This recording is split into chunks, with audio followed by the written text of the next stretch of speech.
Assalamualaikum students. Welcome to Funds Academy.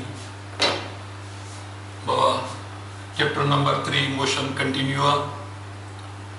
Lecture number 3.13 बना 13 lecture है यो असांजे chapter motion जो हाणे जो की टॉपिक असांजी थी बाबा फ्रिक्शन या एडवांटेजेस एंड डिसएडवांटेज केड़ा फ्रिक्शन जा फायदा आहिनि ऐं हिन मां वरी ॾुखियायूं नुक़सान केड़ा आहिनि त कुछ एडवांटेजेस ऑफ फ्रिक्शन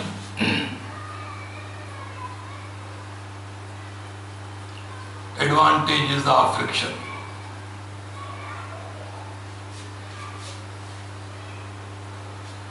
ॾिसो कॉमन सेंस जी ॻाल्हि आहे बाबा तव्हां जेॾीमहिल हलंदा आहियो केॾीमहिल को गप चिक थींदी आहे तव्हां स्लिप थी वेंदा आहियो आयली सरफेस ते बि स्लिप थी वेंदा आहियो हाणे एक्चुअली जेॾीमहिल ही सरफेस तसवर कयो असांजो ही पेर आहे फॉर एग्जाम्पल हीअ असांजो जेको पेर जो अॻिलो हिसो आहे बाबा इहो कॉन्टेक्ट में थो अचे सरफेस सां ऐं जेकॾहिं हिननि ॿिन्ही दरमियान कॉन्टेक्ट मज़बूत हूंदो त पोइ ही पेर जो अॻिलो हिसो पोइ ते ज़ोर थो लॻाए माना ज़मीन खे ईअं पोइ ते थो छिके इहो एक्शन थो ठहे ऐं एक्शन तॾहिं ठहंदो जॾहिं फ्रिक्शन हूंदी माना तव्हांजो पेर ऐं सरफेस ॿई ॿिन्ही में रफनेस जो हुजणु लाज़मी आहे त पोइ एक्शन ठहंदो त नतीजे में मथी बॉडी तव्हांजे अॻिते रिएक्शन ठहंदो तव्हांजो हिकु हिकु स्टेप जेको अॻिते वधे थो तव्हांजो हिकु हिकु स्टेप जेको अॻिते वधे थो एक्चुअली हिन ज़मीन जे सरफेस खे ईअं पोइ ते पुश थो करे एक्शन थो ठहे रिएक्शन में तव्हां अॻिते था हलो पर हाणे जेकॾहिं तव्हां हिते यानी स्लिपी सरफेस हूंदो आयली सरफेस हूंदो त तव्हांजो हिते पोइ ते ज़ोर लॻी कोन सघंदो तव्हांजो पोइ ते ज़ोर न लॻंदो एक्शन न ठहंदो त रिएक्शन बि न ठहंदो हाणे फ़र्ज़ु कयो जेकॾहिं को असां अहिड़ी ऑब्ज़र्वेशन कयूं मिसाल हिकिड़ी ट्रेक आहे हिकिड़ो उहो ट्रेक हलंदे हलंदे फ़र्ज़ु कयो हीउ वॾो ट्रेक आहे हिकिड़ो माण्हू डोड़ंदो थो अचे फॉर एग्ज़ाम्पल हिकिड़ो माण्हू फॉर एग्ज़ाम्पल डोड़ंदो थो अचे डोड़ंदो जेकॾहिं हिते आयली सरफेस आहे त इहो डोड़ंदो हिन आयली पोर्शन में जीअं दाख़िल थींदो त इहो माण्हू यादि रखे छॾियो त इहो हिन माण्हू खे नुक़सानु पवंदो छाकाणि हुनजे पेर ऐं हुन ग्राउंड सरफेस दरमियान फ्रिक्शन लूज़ आहे आयल छटकियल आहे इहा बॉडी अॻिते न वञी सघंदी अहिड़े नमूने सां कॾहिं कॾहिं आयली सरफेस या गप कीचड़ वग़ैरह तव्हांजो टायर आहे इहो टायर हिते फिरंदो आहे पियो अॻिते न वधंदो आहे त हिते सरफेस जो सॉलिड हुजणु लाज़मी आहे ऐं हिते हिन जो पाण में कॉन्टेक्ट गप चिकड़ या आयली सरफेस में इहो कॉन्टेक्ट टुटी वेंदो आहे फ्रिक्शन लूज़ थी वेंदी आहे पोइ शयूं हिते पई फिरंदियूं अॻिते न वधंदियूं एक्शन ई कोन थो ठहे त रिएक्शन कीअं ठहे त फ्रिक्शन लाइ असांजो वरी जेकॾहिं फ़र्ज़ु कयो तव्हां डोड़ी जेकॾहिं बीहणु चाहींदो त बीहण लाइ बि तव्हांजी फ्रिक्शन लाज़मी आहे पेर जे सरफेस पोइ खणी बूट पातल हुजे या तव्हांजो पेर नेकेड हुजे उघाड़ो पेर हुजे त पेर जे यानी बॉटम ऐं सरफेस दरमियान फ्रिक्शन जो हुजणु लाज़मी आहे फ्रिक्शन हूंदी त तव्हां हली बि सघंदो फ्रिक्शन हूंदी तव्हां स्टॉप करे सघंदो ॾिसो त इंसान जो हलणु कंहिं जानवर जो हलणु या कंहिं व्हीकल जो हलणु व्हीकल जो बीहणु ब्रेक सिस्टम हिन सभिनी में तव्हांजी फ्रिक्शन जी इस्तेमालु थिए जेॾीमहिल हीअ साइकिल जो टायर आहे हीअ ॾिसो त विच में हीअ लेदर्स हूंदा आहिनि हीअ लेदर्स या जेॾीमहिल ब्रेक लॻाइबी आहे त हीअ लेदर्स बाबा हिन टायर जे यानी रिम खे अंदरां इहो अंदरां ई फोर्स लॻाईंदा आहिनि बिल्कुलु इहो माना अंदरि चिपकी वेंदा आहिनि हिन सां अटैच थी वेंदा आहिनि नतीजे तौरु हिन टायर जी रोटेशन बीह वेंदी आहे त हिते इहा फ्रिक्शन जे करे ई हिनखे टायर खे यानी व्हील खे बीहारे थो पियो हिते फ्रिक्शन जो हुजणु लाज़मी आहे हवा ब्रेक जा लेदर घसी विया आहिनि लेदर घसी विया आहिनि माना विच में कॉन्टेक्ट मज़बूत नथो थिए फ्रिक्शन नथी ठहे उन करे ब्रेक नथी लॻे त इहे जेके वॾियूं वॾियूं गाॾियूं आहिनि एक्चुअली इहे जेके हाइड्रोलिक यानी जेके हाणे हिकिड़ो व्हील आहे फ़र्ज़ु कयो हिन व्हील खे बीहारण लाइ तव्हां जंहिंमहिल ब्रेक लॻंदी आहे त ब्रेक एक्चुअली हिननि ॿिन्ही पासे बाबा हिकिड़ो ज़ोर डेवलप थींदो आहे इहो ज़ोर जेको आहे सो यानी ही जेके सरफेसिस पाण में कॉन्टेक्ट में अची वेंदा आहिनि, मज़बूत कॉन्टेक्ट थी वेंदो आहे, हेॾे मज़बूत कॉन्टेक्ट थी वेंदो आहे। पोइ जेकर ही लेदर सघिबो आहे, जेकर ही घसी वेंदो त लाज़मी हिन सां कॉन्टेक्ट न लॻंदो, ब्रेक न लॻंदी। उन करे मज़बूत ब्रेक लाइ हिननि ॿिन्ही जो कॉन्टेक्ट हुजणु लाज़मी आहे, हिननि ॿिन्ही सरफेस दरमियान फ्रिक्शन इहो हुजणु लाज़मी आहे, न त ब्रेक न लॻंदी। साॻे नमूने सां फ्रिक्शन जेकर तव्हां फॉर एग्ज़ाम्पल असां जेकर को किल था ठोकियूं अंदरि त हिन किल जे सरफेस ऐं हिन अंदरि जेको ही कंहिं दीवार में अंदरि सरफेस थींदो त जेकर फ़र्ज़ु कयो को बिल्कुलु स्मूथ लसो कोको आहे उहो अंदरि दाख़िल कंदासीं, वरी पोइ ते छिकींदासीं, जल्दी निकिरी ईंदो। पर जेकर हिन कोके जे सरफेस ते रफनेस हूंदी या हिते माना स्क्रू टाइप शइ हूंदी त पोइ अंदरि वेंदो त अंदरि चक हणंदो, ॿई सरफेस हिन जो अंदरूनी सरफेस ऐं हिन जो ई सरफेस ॿिए में चक हणी क़ाबू थी वेंदा, माना अंदरि फ्रिक्शन स्ट्रॉन्ग थी वेंदी। पोइ तव्हांखे ही किल जेको आहे सो पोइ हिते करण में मुश्किल लॻंदी, वॾो ज़ोर लॻाइणो पवंदो आहे। त अहिड़े नमूने सां जेकर इंक्लाइंड प्लेन आहे, हीउ हिकिड़ो इंक्लाइंड प्लेन आहे, हिन ते फ़र्ज़ु कयो को माण्हू वेहण थो चाहे इंक्लाइंड प्लेन ते, इहो माण्हू इंक्लाइंड प्लेन ते जेकर फ्रिक्शन हूंदी त वेही सघंदो, जेकर फ्रिक्शन न हूंदी त इहो स्लिप थी वेंदो हेठि। अहिड़े नमूने सां तव्हां जेकर इंक्लाइंड प्लेन ते मथे था चढ़ो त पोइ फ्रिक्शन जो हुजणु लाज़मी आहे। अहिड़े नमूने सां जेकर मां हिकिड़ो गिलास होल्ड थो कयां, हीउ फ़र्ज़ु कयो सरफेस आहे, जेकर मां हिते बाबा हिनखे होल्ड करण थो चाहियां, हीअ आयली सरफेस आहे या पाणी में भिगला थी मूंखां स्लिप थी हेठि किरी सघे थो, कॾहिं कॾहिं गिलास असांखे किरी पवंदा आहिनि, छाकाणि जो गिलास खे होल्ड करण लाइ फ्रिक्शन जो हुजणु लाज़मी आहे। पर जेकर गिलास स्लिप थी वियो माना हिन मतिलबु आहे त गिलास या त आलो आहे या त आयली आहे, असांजे हथनि मां निकिरी वियो। त शयुनि खे होल्ड करण लाइ बि फ्रिक्शन जो हुजणु लाज़मी आहे। कंहिं नेल जो कंहिं सरफेस में अंदरि मज़बूत थियण लाइ फ्रिक्शन लाज़मी आहे, इंक्लाइन प्लेन ते वेहण लाइ फ्रिक्शन लाज़मी आहे, इंक्लाइन प्लेन ते चढ़ण लाइ फ्रिक्शन लाज़मी आहे, गाॾी जो रोड ते हणण लाइ फ्रिक्शन लाज़मी आहे, ब्रेक लॻण लाइ फ्रिक्शन लाज़मी आहे। त इहे एडवांटेजिस आहिनि फ्रिक्शन जा, पर ॿिए पासे डिसएडवांटेजिस बि आहिनि, फ्रिक्शन जा नुक़सान बि आहिनि। फ्रिक्शन जा नुक़सान कहिड़ा आहिनि? मिसाल, जेकर फ्रिक्शन न हूंदी त असां स्टॉप करे न सघंदासीं, ब्रेक लॻाए न सघंदासीं, असां हली न सघंदासीं। मशीन आहे हिकिड़ी लेडी वर्कर आहे, माना घर में सिलाई थी करे, ॾिसो त मशीन जा पुर्ज़ा उन में ज़ंग लॻी वियो आहे, कटिजी वियो आहे, किचिरो अची वियो आहे, पोइ हुनजो कुल्हो चढ़ी पियो आहे, ओवर वर्क करिणो थो पए हुनखे, वधीक एनर्जी, पोइ जा मिशन ॻरी थी वई आहे। हाणे मिशन ॻरी थियण जो मतिलबु आहे त मिशन जा पुर्ज़ा यानी फ्री टू मूव न आहिनि, फ्रिक्शन अची वई आहे। पोइ हुनखे असां पुर्ज़ा कढी हुन में यानी ॾींदा आहियूं, आयल कंदा आहियूं, हुनखे लुब्रिकेट कंदा आहियूं, आयल कंदा आहियूं, हुनखे साफ़ करे पेट्रोल विझी पोइ आयल विझी पोइ मिशन हल्की थी वई आहे। हाणे मिशन हल्की थियण जो मक़सदु आहे त फ्रिक्शन रिड्यूस थी वई आहे, उहा आसानी सां हलाए सघूं था। त इहे फ्रिक्शन जो हिते नुक़सानु आहे। अहिड़े नमूने सां तव्हां वटि पिस्टन्स जेके आहिनि, असां मोबिल आयल, हाणे पिस्टन्स जेकर फ़र्ज़ु कयो हीअ पिस्टन्स या कंहिं बि इंजन में, हीअ इंजन हिकिड़ो सिलेंडर आहे, हिन में पिस्टन्स जेके हूंदा आहिनि, इहे पिस्टन्स हेठि मथे थींदा आहिनि, पर इहे पिस्टन्स आयल में मुसलसिल आयल में ई ॿुॾल हूंदा आहिनि, इहो लुब्रिकेंट सॾिबो आहे। अहिड़े नमूने सां तव्हांजो शटर आहे, फ़र्ज़ु कयो दुकान जो शटर आहे, हाणे दुकान जो शटर हेठि था कयो त ॾाढो ज़ोर सां हेठि थो थिए, पर छा था कयो तव्हां हुनखे ग्रीस था लॻायो, त ग्रीस लॻाइण सां हुनजो छा आहे उहा फ्रिक्शन जेका आहे घटि थी वञे, आसानी सां हेठि लही थो अचे। त हिते फ्रिक्शन कीअं तव्हांखे नुक़सानु थी रहे पई, जेको सो माना जेकर फ्रिक्शन थिए थी त तव्हांजो शटर हेठि नथो लहे। अहिड़े नमूने सां घर में कॾहिं कॾहिं मोटर गरम थी वेंदो आहे, हुन में आयल पवंदो आहे, उहो जेको डुगडुगी मोटर आहे जंहिंमें पिस्टन मूव थींदो आहे, त पोइ उहा हुनखे आयल जेको आहे सो या इंजन जो आयल, इहो तव्हां जेको आम तौर ते बाबा मोबिल आयल, हाणे मोबिल आयल हिननि घर में पियल डुगडुगी मोटरनि में पवंदो आहे, इंजननि में पवंदो आहे, या घर में पखो आहे जाम थी वियो आहे। हाणे छा थियो, हुन में जेका विच में जेका एक्सल आहे हुन में किचिरो अची वियो आहे, उहो कॉन्टेक्ट विच में ज़ंग जे करे या किचिरे जे करे उहे कॉन्टेक्ट मज़बूत थी विया आहिनि, पोइ हुनखे असां लुब्रिकेंट ॾींदा आहियूं, ऑयल ॾींदा आहियूं, नतीजे तौर फ्री टू रोटेट थी वेंदो आहे। त अहिड़े नमूने सां यानी जेकर फ़र्ज़ु कयो त फ्रिक्शन हाणे पोइ ते जेको जहाज़ मथे हले थो, त हिते बि फ्रिक्शन जो हुजणु लाज़मी आहे। हालांकि फ्रिक्शन हुनखे रोके बि थी, पर फ्रिक्शन हुनखे अपलिफ्ट बि कराईंदी आहे।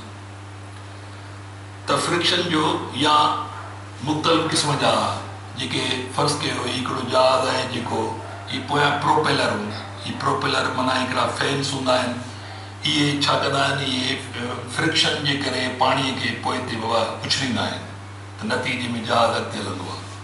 त हिते फ्रिक्शन जो हुजणु, इन्हनि पखनि जो, पखा छा था कनि एक्चुअली इहे फ्रिक्शन जे करे हिनखे पोइ ते उछलनि था, नतीजे ते जहाज़ अॻिते थो हले पियो। त फ्रिक्शन जो हुजणु किथे किथे फ्रिक्शन नुक़सानु थी ॾिए, किथे किथे फ्रिक्शन फ़ाइदो थी ॾिए पई।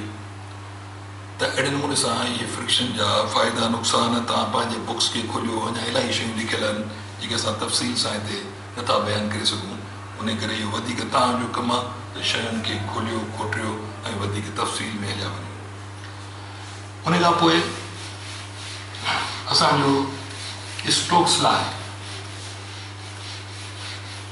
Stokes law specially valid for spherical, Stoke नाले साइंटिस्ट हुआ, उन spherical shaped bodies, ball type शयूं, ही हिकिड़ो बाल आहे, स्फेयर आहे, 3 डायमेंशनल। हाणे इहो बाल जेकॾहिं फ़र्ज़ु कयो ही हिकिड़ो कंटेनर आहे, इन कंटेनर में ही बाल अंदरि किरे थो, ही लिक्विड आहे, हिन लिक्विड खे पंहिंजो ही माना ॿिए में ही विस्कस मीडियम आहे, ही विस्कस मीडियम आहे। त ही बाल किरंदो हेठि, त ही विस्कस मीडियम ज़ाहिरी आहे, जीअं बाल हेठि किरंदो पहिरियां फास्ट ईंदो, पोइ इहो बाल अंदरि पाणीअ में कांस्टेंट मोशन सां शुरू थी वेंदो, माना हिन जो वधंदड़ मोशन रुकिजी वेंदो, छाकाणि जो अपोज़िट फोर्स आहे, फ्लूइड फ्रिक्शन आहे, ड्रैगिंग फोर्स आहे, विस्कस ड्रैग आहे। हाणे इहो हिन जे माना हिन स्फेरिकल बाल जेॾी महिल लिक्विड में किरे थो, विस्कस मीडियम में थो किरे, त उन ते जेको फोर्स आहे, जंहिंखे फोर्स ऑफ ड्रैग या विस्कस ड्रैग चइबो, हाणे इहो इन जो मिक़दार केतिरो आहे, हिन बाल जे अगेंस्ट, हिन बाल जेको मोशन आहे उन मोशन जे अगेंस्ट जेको फोर्स थो डेवलप थिए, उन फोर्स खे बाबा मेयर करण लाइ स्टोक कानून ॾिनो।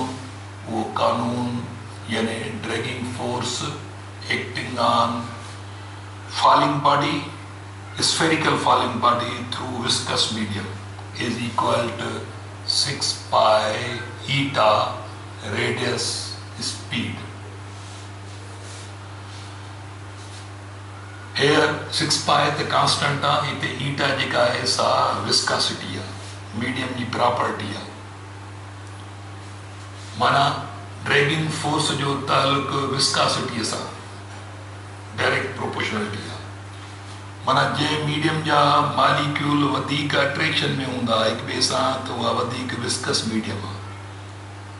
मिसाल पाणी जा मालिक्यूल, कंहिं आयल जा मालिक्यूल, माखीअ जा मालिक्यूल यानी हनीअ जा मालिक्यूल, तसवर कयो त जंहिंजा मालिक्यूल जेतिरो वधीक अट्रैक्शन में हूंदा उहो वधीक विस्कस बॉडी आहे, उन में ई बाल फुसरो लहंदो, छाकाणि जो अपोजिशन फोर्स ड्रैगिंग फोर्स वधीक आहे। त विस्कासिटी डबल कंदासीं त साॻी बॉडीअ ते वरी ड्रैगिंग फोर्स यानी हिनखे हिन जो मोशन खे रोकींदड़ फोर्स डबल थी वेंदो। साॻे नमूने सां ड्रैगिंग फोर्स डायरेक्टली प्रोपोर्शनल, ॾिसो रेडियस, स्फेरिकल बॉडी जो रेडियस माना रेडियस वॾो हूंदो त साइज़ वॾी थींदी, जेतिरी हिन बाल जी रेडियस वॾो हूंदो ओतिरो हिन जी साइज़ वॾी हूंदी, त साइज़ डबल थींदी, त ड्रैगिंग फोर्स डबल थींदी। नंढी साइज़ जो बाल आहे, हिन जो रेडियस हिन जी हाफ आहे, त ही डबल यानी हिन ते फोर्स यानी हिन जे मुक़ाबले में हिन ते फोर्स हाफ हूंदो, ही फास्ट वेंदी। त रेडियस मां साइज़ जी ख़बर थी पए त जेकॾहिं ॿ बाल आहिनि उन जो मास साॻियो आहे, पर साइज़ हिकिड़े जी नंढी आहे हिकिड़े जी वॾी आहे, वेट साॻी आहे, साइज़ में फ़र्क़ु आहे। जेतिरो बाल वधीक साइज़ जो हूंदो ओतिरो उनजी एरिया बि वधीक हूंदी, ड्रैगिंग फोर्स बि वधीक थींदो, मोशन उनजो स्लो थी वेंदो आहे। ऐं टियों, ड्रैगिंग फोर्स जो तालुक़ु बाबा स्पीड सां, त जेतिरो बाल फास्ट वेंदो ओतिरो उन ते फोर्स वधीक डेवलप थींदो आहे। तई स्टोक्स लॉ आहे, this law is only valid for spherical shaped bodies. Stokes law is valid only for Stokes law is valid only for spherical shaped bodies. Spherical shaped bodies.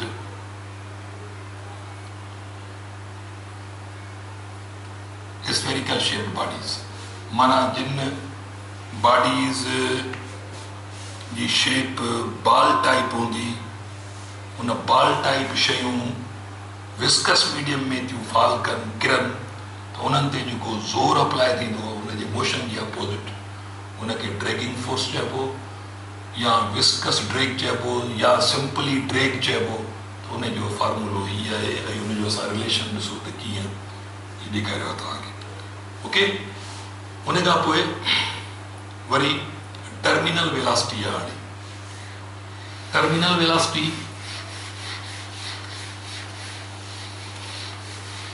also when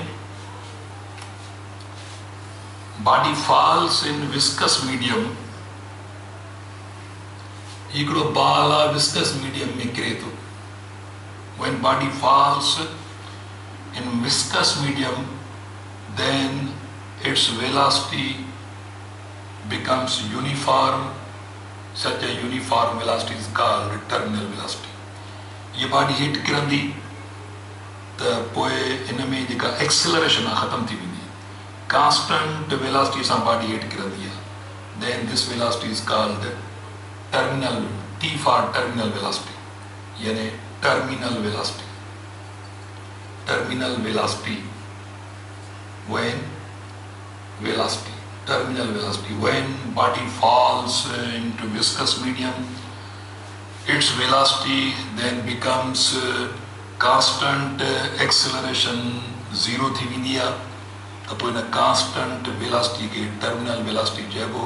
ऐं इन terminal velocity जो फार्मूलो बाबा Vt is equal to mg upon 6 pi eta v, sorry 6 pi eta। यो terminal velocity जो formula है, ज़हन में रखो। ताणी जंहिं बॉडी जो बाबा मास वधीक हूंदो त वेट भी वधीक थींदी, टोटल वेट खे ज़ाहिर थो करे। वेट जेतिरी वधीक हूंदी, जेकर फर्ज़ कयो यानी टे बाल जिन जो रेडियस साॻियो आहे, रेडियस साॻियो आहे पर वज़न टिनी जो अलॻि अलॻि आहे, मुख़्तलिफ़ मटीरियल जा बाल आहिनि, त टर्मिनल वेलासिटी जो ताल्लुक रेडियस सां माना इनवर्स सां आणी। अच्छा, हिन जो पहिरियां ही ताल्लुक चेक कयो, टर्मिनल वेलासिटी जो ताल्लुक वेट सां डायरेक्ट प्रोपोर्शनलिटी आहे। जेकर फर्ज़ कयो हिन जी वेट 1 किलोग्राम आहे, हिन जी वेट 2 किलोग्राम आहे, हिन जी वेट 3 किलोग्राम आहे, पर ॾिसो साइज़ सभिनी जी साॻी आहे। सेम विस्कस मीडियम में था किरायूं त टर्मिनल वेलासिटी कंहिंजी वधीक हूंदी, जेको ही बाल हूंदो सभिनी खां फास्ट किरंदो, ही उन मुक़ाबले में स्लो, ही अञा स्लो। वेट जंहिंजी वधीक हूंदी उहो वधीक टर्मिनल वेलासिटी आहे, हीअ वेलासिटी कांस्टेंट हूंदी, हीअ बि कांस्टेंट, हीअ बि कांस्टेंट। पर ॿिए पासे जेकर असां वटि डिफरेंट लिक्विड्स आहिनि हैविंग डिफरेंट विस्कासिटी, त पोइ विस्कासिटी जो ताल्लुक बाबा टर्मिनल वेलासिटी सां इनवर्स प्रोपोर्शनलिटी में आहे।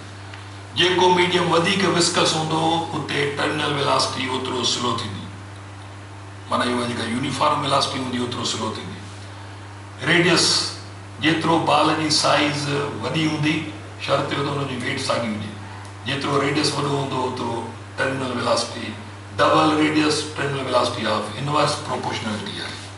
Terminal velocity inversely proportional to size of the sphere, माना रेडियस में मुझे साइज की खबर पवंदी आहे। ओके, तो ये शयूं तव्हां पंहिंजे ज़हन में रखो। मतिलबु का प्रोपोर्शनलिटी अहिड़े क़िस्म जी, या इक्वेशन में का रॉन्ग राइट ऑप्शन अचे, या उनखे तव्हां का प्रोपोर्शनलिटी पुछे, त इहे शयूं तव्हांजे ज़हन में हुजनि। इहे कॉमन सेंस जूं ॻाल्हियूं आहिनि, त इहे तव्हांजे दिमाग़ में हुजनि। त बाबा इहो असां हिन लेक्चर खे हिते वाइंड अप था कयूं। असांजो नेक्स्ट लेक्चर इंक्लाइन प्लेन हूंदो, उन खां पोइ आख़िर में असां न्यूमेरिकल्स खणंदासीं। तेसिताईं तव्हां पंहिंजो ख़्यालु कजो। अल्लाह हाफ़िज़।